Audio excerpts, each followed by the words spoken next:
What's up, everybody? Peaceful here. So, Annihilus is here. This is a card that has been getting a lot of hype within the community, a very unique card, and we are going to dive into that card today. And I'm going to have a couple games to show you of my first playtest with the card. This isn't going to be a full deck guide, but I did want to go ahead and get you all some footage of Annihilus in action. I actually had a lot of success with Annihilus on ladder in the little bit that I played on stream, and help you all decide whether Annihilus is worth picking up. So, without any further ado, if you enjoy my content, please make sure you are subscribed. Hit that like button. Let me know down below what you think of Annihilus, and that just helps me out a lot. Helps me grow as a channel. So let's go ahead and get into it. Here's the card. This is Annihilus. He is a 5 cost, 7 power. His on reveal says, your cards with 0 or less power switch sides, destroy those that can't. Now, full disclosure, when I first read this card like a couple months back when it first got data mined, I was like, oh, that's pretty cool, but whatever. I really thought it was a one location specific thing. It was you played Annihilus to say the right lane, and everything in the right lane would switch sides. And I thought this was like pretty bad. And then everyone kept hyping it, kept hyping it. It took me a little while. I'm not going to lie. It was maybe like last week when I finally, it clicked for me. Oh, it's all the lanes. Yes, this card switches the cards in all the lanes. It's not like it says anything different from that. I don't know why I thought the other way, but it just goes to show that if you're not careful, pay attention, and really scrutinize what you're reading, anyone can make a mistake, including me. So that is how this card works. So, you've got your rocks, you got your hood, you got maybe your void from the sentry. That's a sweet one. And you play Annihilus on 5 and everything switches sides. Pretty cool effect, right? Makes junk super OP, right? Not exactly. This is a good card, and it definitely, if you want to run the junk archetype, you need this card. But I don't think it takes junk decks to an OP level. I think they are just still just an okay deck. His playlines are super predictable, so if you see your opponent setting up, void and all that stuff on their lanes, and they snap, and you don't have a way to stop them from giving you the void, you can just leave, and because you know exactly what is coming your way.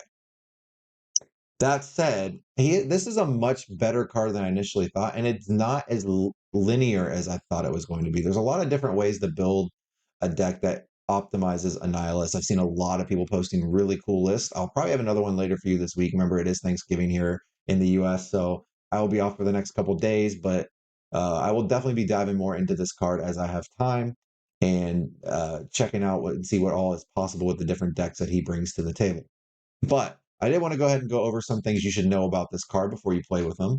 First off, this is the deck that I will be playing for you in the games that I show you today. It was literally just something I threw together to see how Annihilus played, see how he worked, and he did really well. But this is not an optimized list at all. If you want a more optimized list, you might want to go look on like Marvel Snap Zone or something like that and see if you can find a little bit more optimized one. But since I am going to be showing some gameplay footage, I did want to show you what I used. I did kind of try to go for a more streamlined approach where it was very hyper focused, very all in Annihilus style strategy with other ways to take advantage. So this is what I got. And again, like I said, just basically your junk deck. I wanted another high end card for when I didn't draw Annihilus. So I have Spider Woman. I wanted my early game to be consistent. So I've got Chavez. And here you go. It worked surprisingly well, as you will see in the gameplay footage. We're not going to do a full deck guide, like I said, but I did want to go ahead and give you something to work with if you wanted something to build off of and to start working with your own Annihilus if you decide to pick it up. Now, some things to think about with Annihilus. One of the things that I found was super powerful is Man Thing plus Annihilus. So you can play Man Thing into a lane with some smaller units that aren't originally 0 power and swap them over to your opponent's side still with Annihilus. That was a really cool synergy I found that I really liked. So I do think Man Thing and Annihilus get along pretty well. You can, play some like two power cards into a lane that are going to get shrunk by Man Thing and then give them to your opponent and just clog their board even further than just with rocks and things like that. So this card was super handy to have. I really enjoyed the interactions it had with Annihilus. Prio. So this is going to be if this deck is one of the main decks in the meta, Prio is going to be everything, and we're back to not wanting Prio. So it's funny. I've seen a lot of people running Eliath in their Annihilus decks because it is so important that you are the second Annihilus that people are just all kind of will go all in on that. Will throw priority really hard and make sure that they get to swap all their stuff to you so that you don't get the benefits of Annihilus they do. And Alliance is a good way to stop that.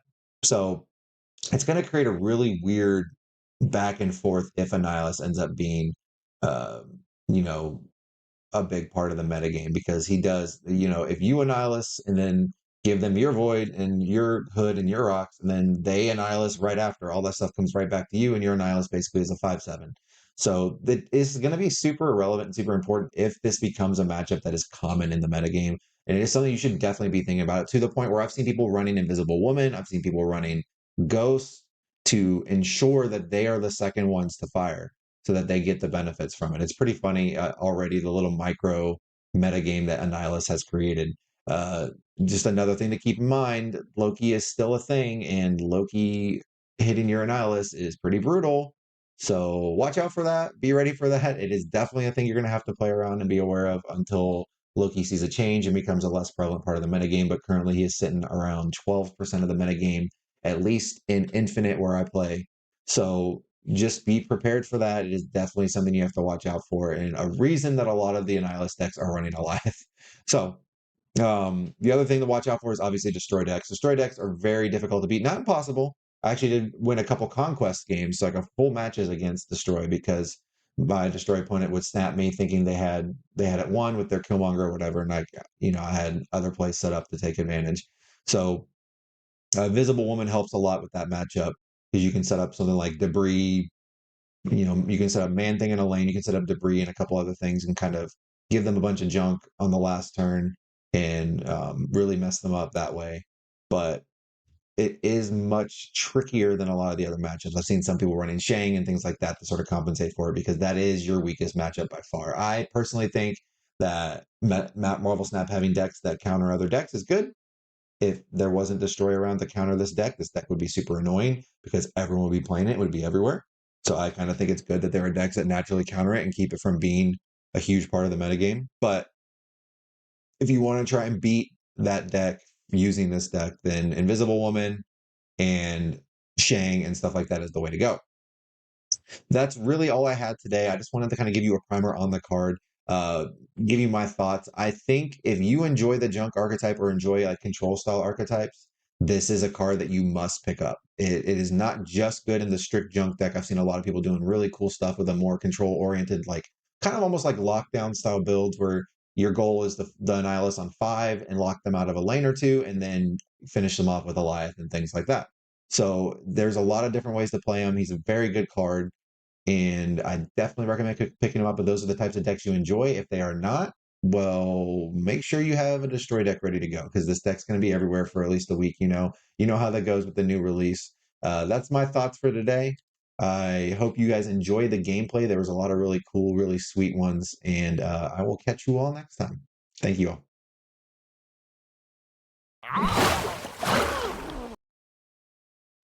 Well, the hardest thing to beat is Goliath usually once a lane, two lanes are locked down. So like I figured the Titania was kind of checkmate a little bit.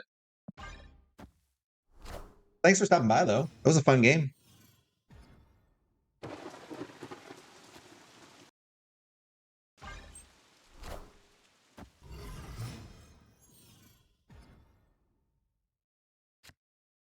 Wait. Get him, chat.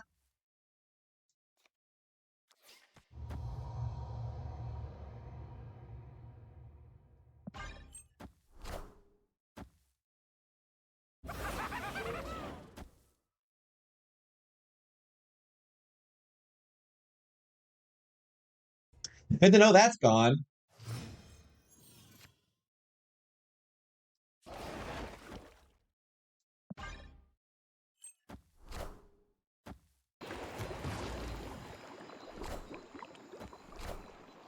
Num num num num num.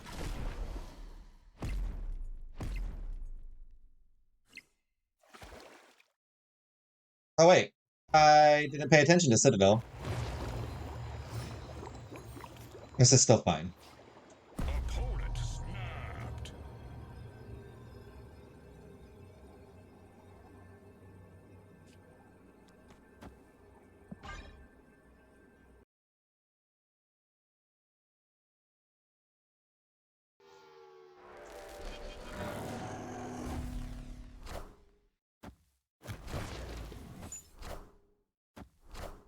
Don't they lose? Like, am I insane for thinking that they just lose here? Bub.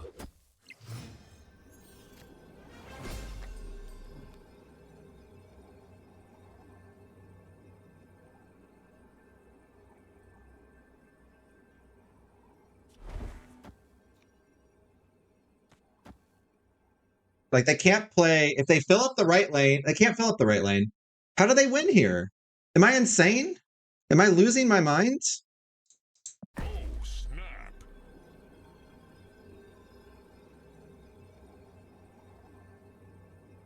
You fill this and this gets destroyed. I mean, I can't think of a way they win this.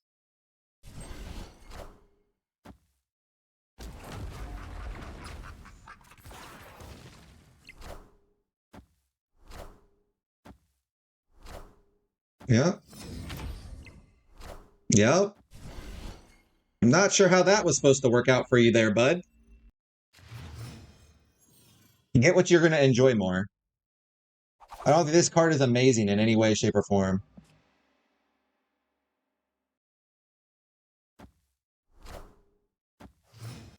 That makes me think it's Destroy.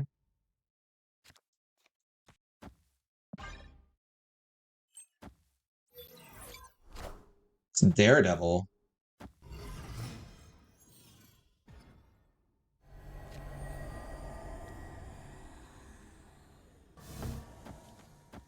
All right, fine. You can have this then.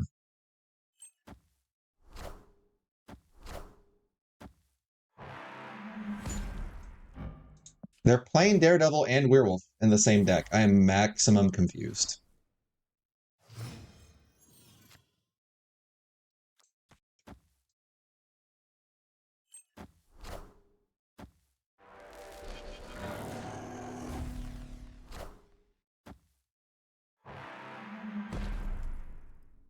Pop the wolf.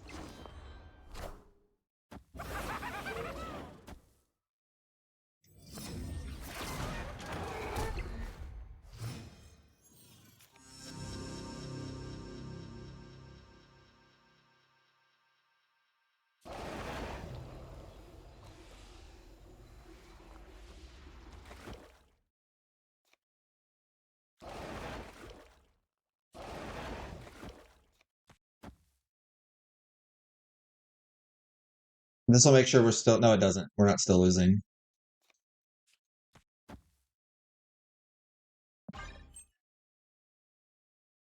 I'm trying to think, like, if they Annihilus, we're in great shape.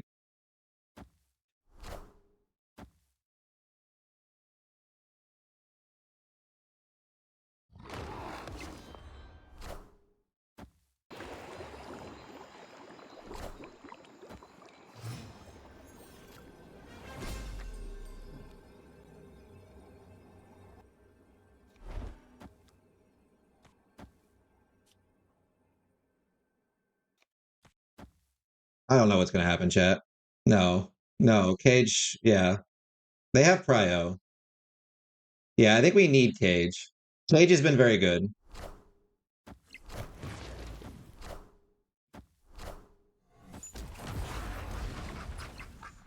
Yep.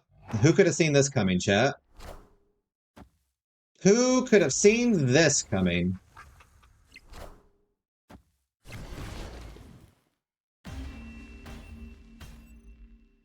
Victory.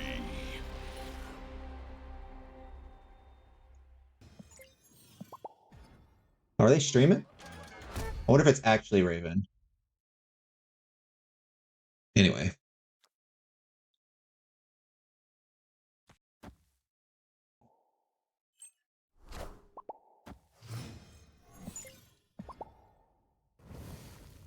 All right, let's see what they're up to.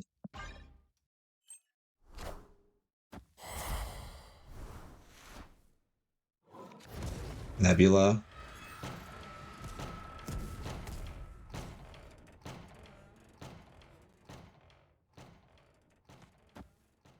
Honestly, it's fine. I know they get destroyed. It's fine. You could definitely do Carnage. That's so Raven? So you're saying this is so Raven? Wind, aid my hand.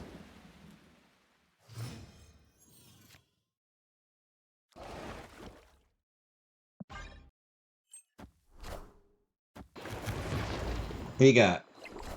Medusa, Psylocke. So we need to Annihilus right now. We Annihilus here.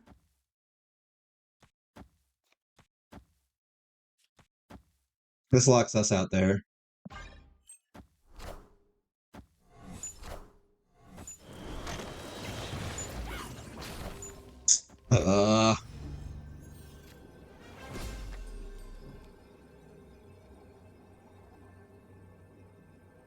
Uh, they can't Eliath, correct? Eliath pops. What if assuming they have a brain, he's not going to play Eliath knowing that it loses.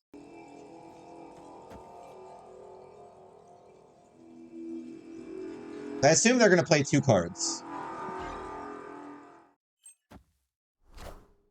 Gamora. All right. This, I believe, beats Gamora.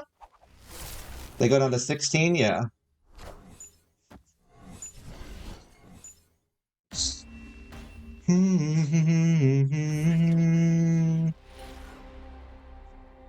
Not playing cards beat Eliath.